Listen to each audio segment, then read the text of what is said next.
Hello students, હું છું Savaliya sir અને ધોરણ 12 સાયન્સના કેમેસ્ટ્રીમાં ચેપ્ટર દ્રાવણો જેના જેડબલઈ નીટના એમસીક્યુ સોલ્યુશન્સ લેક્ચર 3માં આપનું સ્વાગત છે. વિદ્યાર્થી મિત્રો, પહેલો એમસીક્યુ છે 98% W/W H2SO4ના સાંદ્ર જલીય દ્રાવણની ઘનતા 1.80 ગ્રામ પ્રતિ મિલીલીટર આપેલી છે. 0.1 મોલર સાંદ્રતાનું 1 લીટર દ્રાવણ બનાવવા માટે તે એસિડનું કેટલું કદ જરૂરી છે. એટલે આપણને જે અહીંયા H2SO4ના દ્રાવણનું જે આપેલું છે સાંદ્રતા અને ઘનતા, એ દ્રાવણની કેટલી જરૂર પડશે એવો પ્રશ્ન અહીંયા પૂછવામાં આવ્યો છે.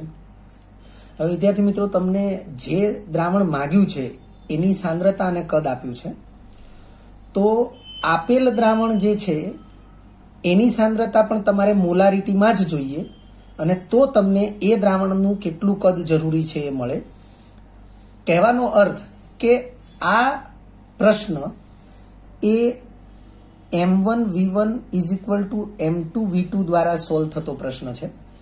હવે અહીં તમને 0.1 મોલર એટલે હું M2 વિચારી લઉં, 1 લીટર કદ છે એને V2 વિચારી લઉં, લીટરને બદલે મિલીલીટરમાં વિચારી લઉં, તો આ બે વસ્તુ આપેલી છે. M1 તમારે શોધવો પડે, તમને percentage of W/W અને ઘનતા આપેલી છે, એના ઉપરથી M1 શોધવો પડે તો તમને એ દ્રાવણનું કેટલું કદ જરૂરી છે એ તમને મળી શકે. તમને અહીં 4 ઓપ્શન આપેલા છે. એ 4 ઓપ્શન પૈકી ઉકેલમાં ઓપ્શન બી એને સાચો ઉકેલ બતાવવામાં આવ્યો છે. તો મેં કહ્યું એ પ્રમાણે તમે પ્રશ્નને ખાસ સમજી શકવા જોઈએ. તો અહીં ઉકેલમાં આપણે આગળ વધીએ કે H2SO4નું આણ્વીય દળ, જેને આપણે WM સંજ્ઞા તરીકે દર્શાવ્યું છે, H2SO4નું આણ્વીય દળ તમે શોધી પણ શકો છો અથવા તમે મોઢે રાખેલું હોવું જોઈએ. 98 ગ્રામ પ્રતિ મોલ છે. આથી H2SO4ના દ્રાવણની મોલારિટી, હવે તમને percentage of W/W અને દ્રાવણની ઘનતા આપી હોય તો એના આધારે મોલારિટીનું સૂત્ર જે આપણે TTL લેક્ચરમાં સમજાવેલું છે, તો મોલારિટી M બરાબર percentage of W/W ગુણ્યા D એટલે કે ઘનતા ગુણ્યા 10/WM એટલે કે દ્રાવ્યનું આણ્વીય દળ. તો આપણે કિંમતો એપ્લાય કરીએ. percentage of W/W 98 આપેલી છે, ઘનતા 1.80 આપેલી જ છે ગ્રામ પ્રતિ મિલીલીટરમાં, ગુણ્યા 10 સૂત્રમાં છે એ. H2SO4નું આણ્વીય દળ 98 છે. તો આપણને જે દ્રાવણ આપ્યું છે 98% W/W અને 1.80 ગ્રામ પ્રતિ મિલીલીટર ઘનતાવાળું, એ દ્રાવણની મોલારિટી 18 મોલર થશે. હવે ધારો કે જરૂરી કદ V1, હવે આ જે 18 મોલર આવ્યું એ આપણા માટે M1 આવ્યું. ધારો કે જરૂરી કદ, પ્રશ્નમાં કેટલું કદ જરૂરી છે એવું પ્રશ્ન જે પૂછ્યો છે, એ જરૂરી કદને આપણે ધારી લઈએ V1 ml છે. તો M1V1 બરાબર M2V2 પ્રમાણે M1 એટલે આપણને જે 18 મોલર મળ્યું એ, V1 આપણે શોધવાનું છે.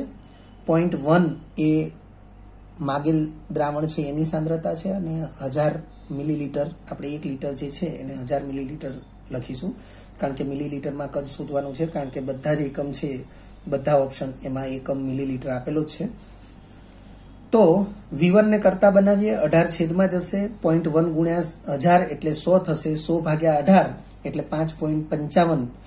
વિદ્યાર્થી મિત્રો, આ બાબતને આપણે યાદ રાખી લેવી જરૂરી છે કે 1000/18 કરીએ તો એ 55.55 થશે, 100/18 કરીએ તો એ 5.55 થશે અને 10/18 કરીએ તો એ 0.5555 થશે.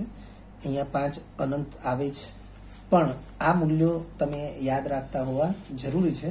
તો એ પ્રમાણે V1નું મૂલ્ય 5.55 ml આવશે. એટલા માટે આપણી પાસે ઓપ્શન બી ની અંદર 5.55 ml છે, એટલે આપણા માટે ઓપ્શન બી સાચો છે. બીજો MCQ છે 10% W/V ના 100 ml NaOH ના દ્રાવણમાં કેટલા ગ્રામ NaOH ઉમેરતા તે 10 મોલર સાંદ્રતાનું દ્રાવણ બને. હવે વિદ્યાર્થી મિત્રો, તમને 4 ઓપ્શન આપેલા જ છે. ફરીથી કે આપણને 10% W/V 100 ml NaOH નું દ્રાવણ આપેલું જ છે, એટલે કે 100 ml દ્રાવણની અંદર 10 ગ્રામ NaOH દ્રાવ્ય છે એવો અર્થ થશે. પરંતુ આપણે એ દ્રાવણની અંદર કેટલા ગ્રામ NaOH વધારે ઉમેરીએ કે જેનાથી એ દ્રાવણની સાંદ્રતા 10 મોલર થાય એવો પ્રશ્ન અહીંયા પૂછેલો છે. ઉકેલ તરીકે આપણને ઓપ્શન બી આપેલો છે, એટલે કે 30 ગ્રામ NaOH ઉમેરીએ તો એ દ્રાવણ 10 મોલર સાંદ્રતાનું થાય. તો વિદ્યાર્થી મિત્રો, આપણે 10 મોલર સાંદ્રતા છે એના આધારે આપણે દ્રાવણના પર્સન્ટેજ ઓફ W/V શોધવા પડે. તો સૌથી પહેલા અહીં NaOH ના 10% W/V નું 100 ml દ્રાવણ આપેલું છે, એટલે એનો અર્થ મેં લખી દીધો છે કે 100 ml દ્રાવણમાં 10 ગ્રામ NaOH દ્રાવ્ય છે. આપણે આ અર્થ જાણતા હોવા જોઈએ. વ્યાખ્યાને આધારે આપણે આ અર્થ સમજી શકીએ છીએ. હવે NaOH નું આણ્વીય દળ 40 ગ્રામ પ્રતિ મોલ. જો યાદ રાખીએ તો વધારે સરળ છે, અધરવાઇઝ તમે શોધી શકો. સોડિયમના 23, ઓક્સિજનના 16 અને હાઇડ્રોજનના 1 પરમાણ્વીય દળનો સરવાળો કરીએ એટલે 40 ગ્રામ પ્રતિ મોલ આવશે. તેમજ 10 મોલર સાંદ્રતાનું દ્રાવણ આપણે જોઈએ છીએ તો 10 મોલર સાંદ્રતાના દ્રાવણ માટે મોલારિટી બરાબર પર્સન્ટેજ ઓફ W/V ગુણ્યા 10 ભાગ્યા આણ્વીય દળ. વિદ્યાર્થી મિત્રો, આ સંબંધ મોલારિટી સાંદ્રતા અને પર્સન્ટેજ ઓફ W/V વચ્ચેનો સંબંધ છે, જેને પણ આપણે TTL લેક્ચરમાં જોયેલો છે. તો આપણે પર્સન્ટેજ ઓફ W/V ને કરતા બનાવીએ તો પર્સન્ટેજ ઓફ W/V બરાબર મોલારિટી સાંદ્રતા ગુણ્યા આણ્વીય દળ ભાગ્યા 10 થશે. અને કિંમતો એપ્લાય કરીએ. આપણે મોલારિટી સાંદ્રતા એ 10 જોઈએ છે એટલે આપણે 10 લખી છે, ગુણ્યા 40 આણ્વીય દળ છે ભાગ્યા 10, એટલે પર્સન્ટેજ ઓફ W/V બરાબર 40 થવા જોઈએ. એટલે કે 10 મોલર સાંદ્રતાનું દ્રાવણ ત્યારે જ થાય કે જ્યારે પર્સન્ટેજ ઓફ W/V 40 થાય. પરંતુ આપણને પર્સન્ટેજ ઓફ W/V 10 આપ્યા છે, એનો અર્થ કે 100 ml માં 10 ગ્રામ દ્રાવ્ય છે પણ હોવા જોઈએ 40 ગ્રામ. તો 40 ગ્રામ કરવા માટે બીજા 30 ગ્રામ ઉમેરવા પડે. એટલે લખ્યું છે એટલે કે 100 ml દ્રાવણમાં 40 ગ્રામ NaOH દ્રાવ્ય હોવો જોઈએ. આથી ઉમેરવો પડતો NaOH બરાબર 40 હોવો જોઈએ. 10 છે જ, એટલે 40 માંથી 10 બાદ કરીએ એટલે 30 ગ્રામ NaOH ઉમેરવો પડે. એટલા માટે આપણે ઓપ્શન બી એ આપણો સાચો ઓપ્શન રહેશે. ત્યાર પછી ત્રીજા નંબરે MCQ આપ્યો છે 20 ગ્રામ નેપ્થોઇક એસિડ, જેનું તમને અણુસૂત્ર આપી દીધું છે C11H8O2 ને 50 ગ્રામ બેન્ઝીન કે જેનો KF 1.72 કેલ્વિન પ્રતિ મોલલ, આ સ્મોલ m એટલે મોલલ સાંદ્રતા અને -1 છે એટલે પ્રતિ મોલલ માં ઓગાળતા ઠાર બિંદુ અવનયન 2 કેલ્વિન અવલોકિત થાય છે. એટલે કે ઠાર બિંદુનો ઘટાડો 2 કેલ્વિન જોવા મળે છે. તો વોન્ટ ઓફ અવયવ કેટલો હોય? વિદ્યાર્થી મિત્રો, આપણને 4 ઓપ્શન આપ્યા છે. તો આપણે ઉકેલ તરીકે ઓપ્શન એ જે છે એ સાચો ઉકેલ છે. અહીં આપણે વોન્ટ ઓફ અવયવ I શોધવાનો છે. તો સૌથી પહેલા નેપ્થોઇક એસિડ તમને અણુસૂત્ર આપ્યું છે, એના આધારે તમે આણ્વીય દળ શોધશો તો 172 ગ્રામ પ્રતિ મોલ મળશે. નેપ્થોઇક એસિડ દ્રાવ્ય પદાર્થ છે, એટલે દ્રાવ્ય પદાર્થના આણ્વીય દળને M2 તરીકે દર્શાવી શકાય. તેમજ દ્રાવ્ય પદાર્થનું દળ એ W2 જે 20 ગ્રામ આપેલું છે. દ્રાવક તરીકે બેન્ઝીન છે અને દ્રાવકનું જે દળ છે એને W1 સંજ્ઞા વડે દર્શાવવામાં આવે છે. એ 50 ગ્રામ છે, આપણને આપેલું જ છે. ઠાર બિંદુનું અવનયન એટલે કે ઠાર બિંદુનું અવનયન 2 કેલ્વિન, તો ડેલ્ટા TF 2 કેલ્વિન લખેલું છે. અને KF નું મૂલ્ય 1.72 કેલ્વિન પ્રતિ મોલલ આપેલું છે. તો આપણે ડેલ્ટા TF બરાબર I into KF into M, M એટલે મોલાલિટી, મોલાલિટીનું સૂત્ર W2 ગુણ્યા 1000 ભાગ્યા M2 ગુણ્યા W1, એટલે આ સૂત્રથી આપણે પરિચિત છીએ. I ને કરતા બનાવીએ, વોન્ટ ઓફ અવયવ I એને કરતા બનાવીએ તો આપણી માટે સૂત્ર આ થશે. કિંમતો એપ્લાય કરીએ. ડેલ્ટા TF નું મૂલ્ય 2 છે, M2 દ્રાવ્યનું આણ્વીય દળ 172, W1 તો દ્રાવક બેન્ઝીન એનું 50 ગ્રામ વજન આપેલું છે, છેદમાં KF નું મૂલ્ય 1.72, W2 તો એ 20 ગ્રામ આપેલું છે, 20 ગ્રામ નેપ્થોઇક એસિડ, અને ગુણ્યા 1000 સૂત્રમાં છે એ સાદુરૂપ આપીએ તો જવાબ આવશે 1/2, એટલે I બરાબર 0.5 થશે. એટલે આપણી માટે એ 0.5 અથવા આના બદલે 1/2 પણ આપી શકે. એટલે ઓપ્શન એ આપણા માટે સાચો રહેશે.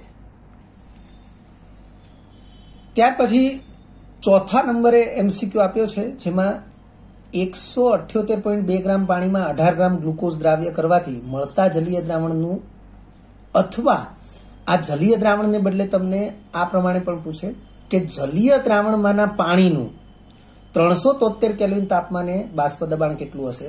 વિદ્યાર્થી મિત્રો, શુદ્ધ પાણી હોય કે જલીય દ્રાવણ હોય, પરંતુ બાષ્પ દબાણ એ વાસ્તવમાં પાણીની બાષ્પને લીધે જ હોય છે. એટલે પ્રશ્નમાં તમને આ રીતે પણ પૂછી શકે, 178.2 ગ્રામ પાણીમાં 18 ગ્રામ ગ્લુકોઝ દ્રાવ્ય કરવાથી મળતા જલીય દ્રાવણમાં પાણીનું 373 કેલ્વિન તાપમાને બાષ્પ દબાણ કેટલું હશે? એટલે પાણીનું બાષ્પ દબાણ પૂછે કે દ્રાવણનું બાષ્પ દબાણ પૂછે, એ બંને પ્રશ્ન જુદા છે, પણ એ બંનેના જવાબ એક જ આવશે. તમને 4 ઓપ્શન આપેલા છે, તો અહીં ઉકેલ તરીકે ઓપ્શન સી એને સાચો ગણવામાં આવ્યો છે. પરંતુ કેવી રીતે? વિદ્યાર્થી મિત્રો, આપણને બાષ્પ દબાણ જેવો પણ ધ્યાનમાં આવે કે પ્રશ્નની અંદર બાષ્પ દબાણનો ઉલ્લેખ છે, એટલે આપણે રાઉલ્ટના નિયમને જ ધ્યાનમાં લેવો પડે. તો તમે જોઈ શકો છો કે 373 કેલ્વિન તાપમાન છે, તો 373 કેલ્વિન તાપમાને શુદ્ધ પાણીનું બાષ્પ દબાણ એ 1 બાર થાય, કારણ કે 373 કેલ્વિન તાપમાને શુદ્ધ પાણી માટે ઉત્કલન બિંદુ છે, અને ઉત્કલન બિંદુ હોય ત્યારે પ્રવાહીનું બાષ્પ દબાણ એ વાતાવરણના દબાણ એટલે કે 1 બાર જેટલું થાય. એટલે શુદ્ધ પાણી એ દ્રાવક છે, દ્રાવકના બાષ્પ દબાણને P01 તરીકે દર્શાવવાનું હોય છે, જેનું મૂલ્ય 1 બાર થશે. તેમજ ગ્લુકોઝના મોલ, તો ગ્લુકોઝ 18 ગ્રામ આપ્યો છે, અને ગ્લુકોઝનું આણ્વીય દળ એ આપણે મોઢે રાખવું જરૂરી છે. રકમમાં ન પણ આપ્યું હોય તો 18/180 એટલે 0.1 થશે. અને પાણીના મોલ, તો પાણીનું દળ 178.2 ગ્રામ આપેલું છે, 178.2 ભાગ્યા 18 કરીએ તો જવાબ 9.9 આવશે. વિદ્યાર્થી મિત્રો, આ પ્રકારના ભાગાકાર કે આ પ્રકારની ગાણિતિક ક્રિયાઓને ટૂંકમાં કઈ રીતે કરી શકાય, આપણે મેન્યુઅલી ગણતરી ઝડપથી કરી શકીએ એની માટેની પણ પ્રેક્ટિસ કરવી જોઈએ. આપણે આશરે ગણતરીઓ TTL 1માં એટલે કે MCQ સોલ્યુશનના લેક્ચર 1માં પણ સમજાવેલી છે, એ પ્રમાણે તમારે પ્રેક્ટિસ કરવી જોઈએ. આથી કુલ મોલ N1 + N2 એટલે 9.9 વત્તા 0.1 એટલે 10 થશે. હવે જો દ્રાવણનું બાષ્પ દબાણ આપણે P1 ધારી લઈએ, રાઉલ્ટના નિયમના ગાણિતિક સૂત્ર અથવા તો ગાણિતિક સ્વરૂપની અંદર આ P1, P01 આવી સંજ્ઞાઓથી આપણે પરિચિત છીએ. તો રાઉલ્ટના નિયમ મુજબ P01 - P1/P01 આપણે આને દ્રાવણના બાષ્પ દબાણનો સાપેક્ષ ઘટાડો કહીએ છીએ, is equal to N2/N1 + N2. આને આપણે દ્રાવ્યનો મોલ અંશ કહીએ છીએ. કિંમતો આપણે લાગુ પાડીએ તો 1 - P1/1 is equal to N2, તો 0.1 છે, અને આ કુલ મોલ સંખ્યા એ 10 છે, તો આનું મૂલ્ય થશે 0.01. છેદમાં 1 લખીએ કે ન લખીએ કોઈ ફરક નથી પડતો, એટલે 1 - P1 ઇઝ ઇક્વલ ટુ 0.01.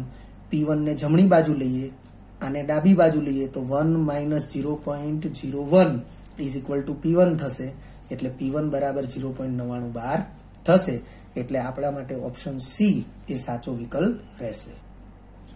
5મા નંબરે MCQ છે બેન્ઝોઇક એસિડ, જેનું આણ્વીય દળ તમને આપી દીધું છે.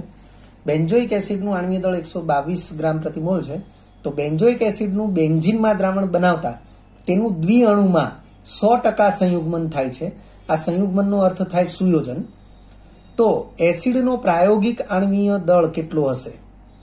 તો એસિડનું પ્રાયોગિક આણ્વીય દળ તો તમને 4 ઓપ્શન આપ્યા છે. ઉકેલ તરીકે ઓપ્શન ડી છે એને સાચો દર્શાવ્યો છે. તો અહીં આપણે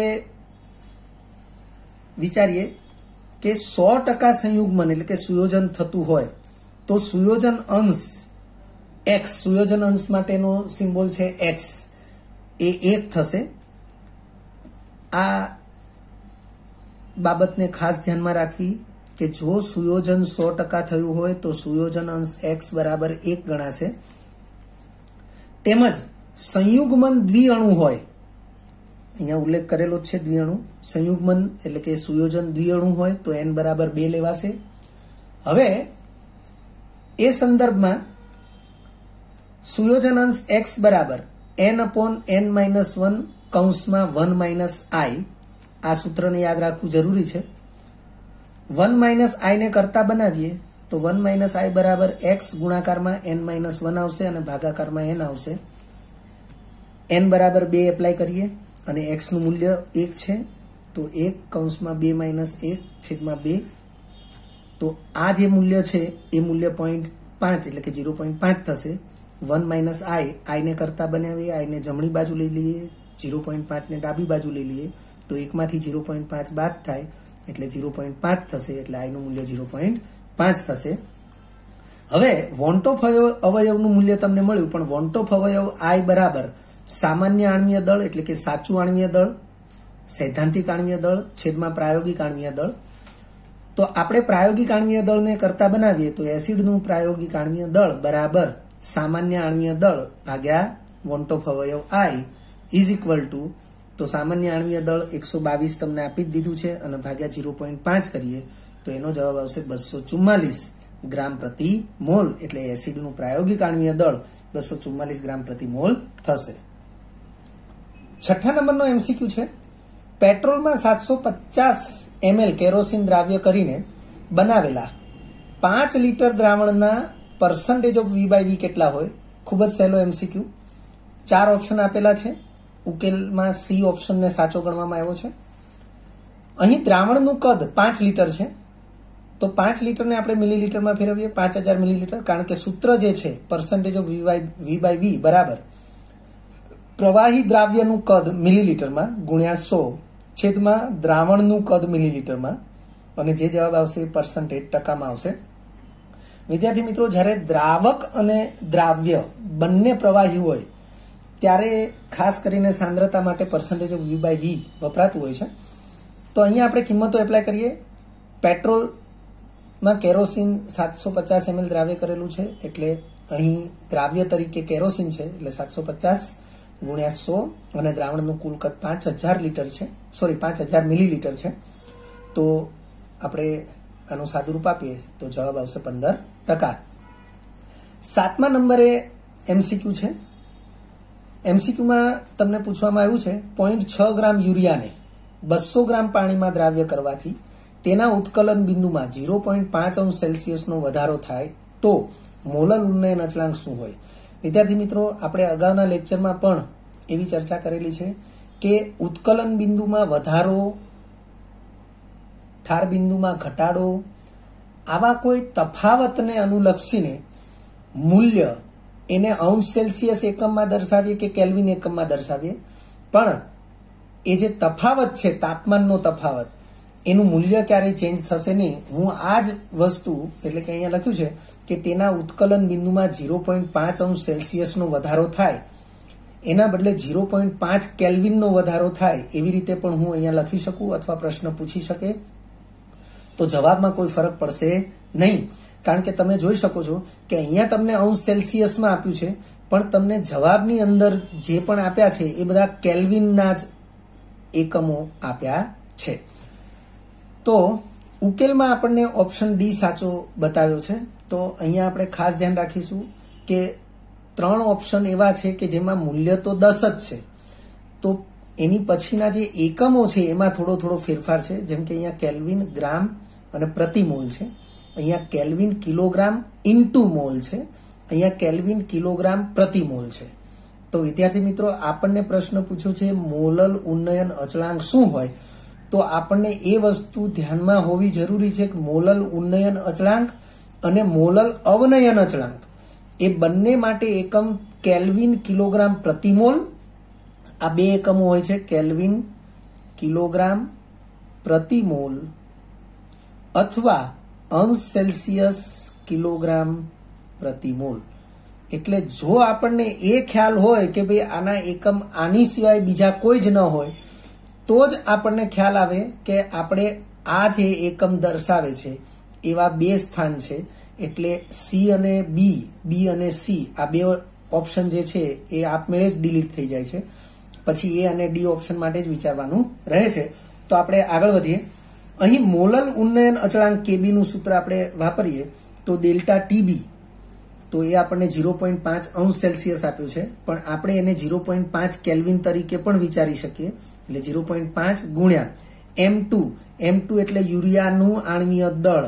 હવે યુરિયાનું આણ્વીય દળ 60 ગ્રામ પ્રતિ મોલ એ આપણા ધ્યાનમાં હોવું જરૂરી છે, આપણને યાદ હોવું જરૂરી છે. W1 એટલે પાણી દ્રાવકનું દળ તો 200 ગ્રામ અને છેદમાં W2 W2 એટલે યુરિયા દ્રાવ્ય પદાર્થ એનું દળ 0.6 ગ્રામ અને ગુણ્યા 1000 જે સૂત્રમાં છે આનું જે સાદુરૂપ છે એ સાદુરૂપ છે 10. તો મોલલ ઉન્નયન અચળાંક KB નું મૂલ્ય 10 આવ્યું. તો 10 તો આપણને અહીંયા 3 જગ્યાએ 10 જોવા મળે છે. તો મેં લખ્યું છે પરંતુ KB નો એકમ કેલ્વિન કિલોગ્રામ પ્રતિ મોલ અથવા કેલ્વિન પ્રતિ મોલલ છે. તો વિકલ્પ ડી જે છે એની અંદર 10 મૂલ્ય સાથે કેલ્વિન કિલોગ્રામ પ્રતિ મોલ આપ્યું છે, એટલા માટે આપણો વિકલ્પ ડી જે છે એ સાચો ઓપ્શન રહેશે.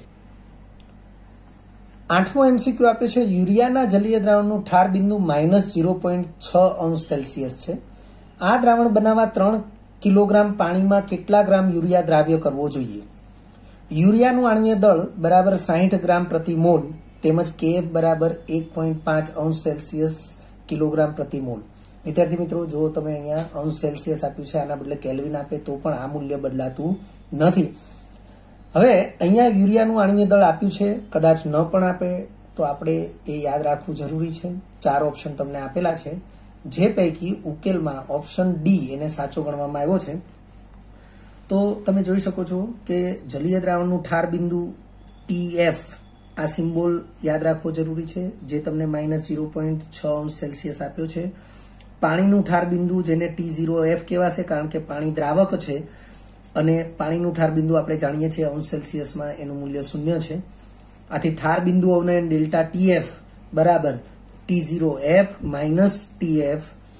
તો T0F નું મૂલ્ય 0 છે, માઇનસ જે સૂત્રમાં છે એ, અને TF નું મૂલ્ય -0.6 છે, એટલે ડેલ્ટા TF 0.6°C થશે. પાણી દ્રાવક છે જેનું દળ W1 એ 3 કિલોગ્રામ છે, જેને 3000 ગ્રામ તરીકે દર્શાવ્યું. યુરિયા દ્રાવ્ય છે જેનું આણ્વીય દળ M2 એ 60 ગ્રામ પ્રતિ મોલ. KF નું મૂલ્ય 1.5°C × કિલોગ્રામ પ્રતિ મોલ આપેલું જ છે. ડેલ્ટા TF ના સૂત્રમાં આપણે W2 ને કરતા બનાવીએ, એટલે W2 ને કરતા બનાવીએ ત્યારે આપણને આ સૂત્ર મળશે, અને એની અંદર આપણે ડેલ્ટા TF, M2 અને W1 અને KF ના મૂલ્યોને એપ્લાય કરીએ તો 0.6 × 60 × 3000 upon 1.5 × 1000. તો આનું જે સાદુરૂપ છે એ આપણને W2 બરાબર 72 ગ્રામ મળશે. એટલા માટે આપણી પાસે ઓપ્શન ડી એ સાચો રહેશે. 9મા નંબરે છે 0.1 મોલલ BaNO3 ટ્વાઇસ ના જલીય દ્રાવણ માટે વોન્ટોફ અવયવ I 2.74 છે, તો વિયોજન અંશ આલ્ફા કેટલો હોય? વિદ્યાર્થી મિત્રો, આ પ્રકારના MCQ માટે ખાસ ધ્યાનમાં રાખજો કે તમને I આપ્યો છે અને વિયોજન અંશ આલ્ફા શોધવાનો છે. તો અહીંયા તમને 4 ઓપ્શન આપ્યા છે. આમ તો વિયોજન અંશ આલ્ફાનું મૂલ્ય એ પોઈન્ટમાં આવે, પણ અહીંયા તમને પર્સન્ટેજમાં આપ્યું છે, એટલે પર્સન્ટેજમાં એ મૂલ્ય લાવી શકાય છે. તો અહીં ઉકેલ તરીકે ઓપ્શન એ જે છે, વિકલ્પ એ, એને સાચો ગણવામાં આવ્યો છે. તો સૌથી પહેલા આપણે BaNO3 ટ્વાઇસનું વિયોજન વિચારવું પડે. BaNO3 ટ્વાઇસનું જલીય દ્રાવણમાં વિયોજન થાય ત્યારે Ba2+ આયન 1 મળશે અને NO3- આયન 2 મળશે, એટલે કુલ આયનોની સંખ્યા 3 થશે. તો આજે કુલ આયનોની સંખ્યા n બરાબર 3 થઈ, અને વોન્ટોફ અવયવ I નું મૂલ્ય 2.74 આપેલું જ છે. તો વિયોજન અંશ આલ્ફા બરાબર I-1/n-1 આ સૂત્રને યાદ રાખવું જરૂરી છે.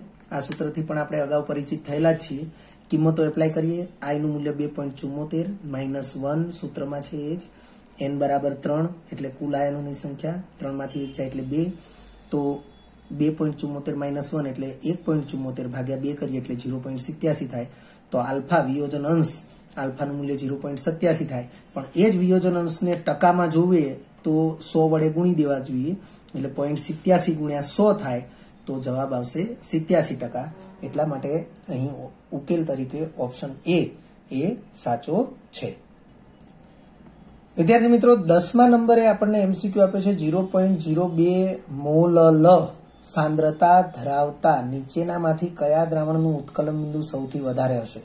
તમે જોઈ શકો છો વિદ્યાર્થી મિત્રો, તમને 4 જુદા જુદા પદાર્થો આપ્યા છે. તો આપણે બધા જ પદાર્થો માટે દ્રાવણની સાંદ્રતા 0.02 મોલલ એટલે સાંદ્રતા સમાન મોલાલિટીમાં દર્શાવેલી છે. તેમ છતાં કયા દ્રાવણનું ઉત્કલન બિંદુ સૌથી વધારે હશે એ આપણે શોધવાનું છે. તો અહીં એનું લોજિક આપણે દર્શાવીશું, પરંતુ ઓપ્શન બી છે એને સાચો ગણવામાં આવ્યો છે.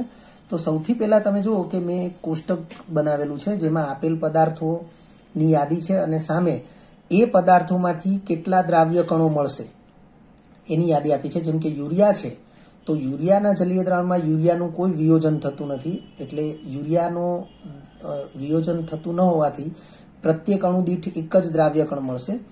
પરંતુ અહીં બીજો પદાર્થ છે K4FeCN6. તો વિદ્યાર્થી મિત્રો K4FeCN6 આ પદાર્થ જ્યારે જલીય દ્રાવણમાં હોય ત્યારે એનું વિયોજન તો 4K+ આયનો અને આ જે ચોરસ કૌંસવાળો ભાગ છે એ ઋણ આયન તરીકે એક જ ઋણ આયન તરીકે મળશે. એટલે આ એક ઋણ આયન અને 4 ધન આયન એટલે કુલ આયનોની સંખ્યા કેટલી થઈ? 5. એટલે એને દ્રાવ્ય કણોની સંખ્યા 5 થઈ એવું કહેવાશે. NaCl નું વિયોજન થાય ત્યારે 2 દ્રાવ્ય કણો મળશે, એટલે કે 2 આયનો મળશે, 1 ને 1 2, એટલે દ્રાવ્ય કણોની સંખ્યા 2. એવી રીતે Na2SO4 નું વિયોજન થશે ત્યારે 2 Na+ આયનો મળશે અને SO4 2- આ 1 આયન, આ 2 આયન, એટલે કુલ આયનોની સંખ્યા 3 થશે. હવે દ્રાવણનું ઉત્કલન બિંદુ ચલે છે દ્રાવ્ય કણોની સંખ્યા, અર્થ કે દ્રાવ્ય કણોની સંખ્યા જેટલી વધુ એટલું દ્રાવણનું ઉત્કલન બિંદુ વધુ. તો તમે જોઈ શકો છો કે સમાન સાંદ્રતા, મોલલ સાંદ્રતા સમાન છે, એ સ્થિતિમાં દ્રાવણનું ઉત્કલન બિંદુ એ દ્રાવ્ય કણોની સંખ્યાના સમપ્રમાણમાં છે. તો દ્રાવ્ય કણોની સંખ્યા સૌથી વધારે K4FeCN6 માટે છે એટલે લખ્યું છે. આથી સૌથી વધુ ઉત્કલન બિંદુ ધરાવતા દ્રાવણ માટે વિકલ્પ બી એ યોગ્ય છે. ત્યાર પછી 11મા નંબરે એક MCQ આપ્યો છે. 10% W/V NaOH ના જલીય દ્રાવણની મોલારિટી શું હશે? જલીય દ્રાવણની મોલારિટી શું હશે? તો વિદ્યાર્થી મિત્રો આ જલીય દ્રાવણની મોલારિટી માટે તમને 4 ઓપ્શન આપ્યા છે, જે પૈકી વિકલ્પ સી એને યોગ્ય ગણવામાં આવ્યો છે. આપણે TTL લેક્ચરમાં % of W/V અને મોલારિટી સાંદ્રતા વચ્ચેનો સંબંધ દર્શાવતું આ સૂત્ર આપેલું જ છે. અહીં NaOH નું આણ્વીય દળ Wm સંજ્ઞા 40 ગ્રામ પ્રતિ મોલ. વિદ્યાર્થી મિત્રો આવા જે પદાર્થો છે એના આણ્વીય દળ કાં તો આપણે મોઢે રાખવા જોઈએ અથવા તો આપણે સોડિયમ, ઓક્સિજન અને હાઇડ્રોજન તત્વોના પરમાણ્વીય દળના આધારે પણ શોધી શકીએ છીએ, પરંતુ તમે મોઢે રાખી લો એ વધારે ફાયદાકારક છે. કિંમતો એપ્લાય કરીએ. % of W/V 10 ગુણ્યા સૂત્રમાં 10 છે એ અને Wm નું મૂલ્ય 40, તો 100/40 એટલે જવાબ આવશે 2.5. એટલે આપણે આપણો ઓપ્શન સી એ સાચો ઓપ્શન રહેશે. 12મો MCQ છે. પાણી માટે Kb નું મૂલ્ય તમને 0.52 કેલ્વિન પ્રતિ મોલલ આપેલું છે. તો 0.1 મોલલ NaCl નું જલીય દ્રાવણ કેટલા તાપમાને ઉકળશે? વિદ્યાર્થી મિત્રો અહીંયા દ્રાવણનું ઉત્કલન બિંદુ માંગ્યું છે અને તમને 4 ઓપ્શન આપેલા છે. તો સ્વાભાવિક છે કે ઉત્કલન બિંદુ શોધવા માટે સૌથી પહેલા તમારે ΔTb શોધવો પડે અને ત્યારબાદ દ્રાવણનું ઉત્કલન બિંદુ શોધી શકાય. 4 ઓપ્શન પૈકી ઓપ્શન સી એ આપણને સાચા વિકલ્પ તરીકે આપેલો છે. તો અહીં મેં કીધું એ પ્રમાણે કે જો તમારે દ્રાવણનું ઉત્કલન બિંદુ શોધવું છે તો સૌથી પહેલા ઉત્કલન બિંદુનું ઉન્નયન શોધવું પડે.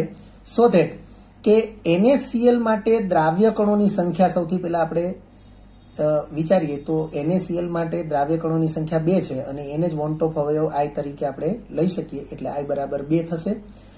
આથી ઉત્કલન બિંદુનું ઉન્નયન ΔTb બરાબર I × Kb × M આ સૂત્રથી પણ આપણે પરિચિત છીએ.